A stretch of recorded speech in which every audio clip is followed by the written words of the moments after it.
Mic দেন। হ্যাঁ, মাননীয় speaker, এই চলতি সংসদে গত 14 জুন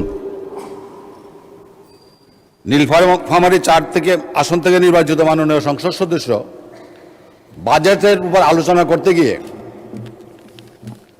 উনি শহীদ মুক্তিযোদ্ধার সন্তান দাবি করেছেন, যেটা অসত্য। ওনার পিতা এখনো জীবিত আছে। এটা স্যার মাননীয় স্পিকার, সংসদ কার্য বিবরণীতে এই বিষয়টা অন্তর্ভুক্ত হয়ে গেছে ইতিমধ্যেই।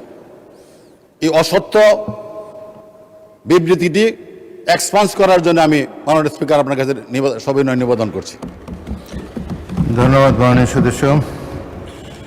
এটা তো পয়েন্ট অফ অর্ডার হলো না, কিন্তু যে এই মাননীয় সদস্য কথা আপনি বলছেন, তিনি আমার চেম্বারে এসে বক্তব্যের অবহিত পরেই সেদিনই আমার সাথে দেখা করেছেন এবং বলেছেন যে ভুলক্রমে তার মুখ থেকে এটা বেরিয়ে এসেছে, তার পিতা এখনও জীবিত আছেন, তিনি আমাকে জানিয়েছেন।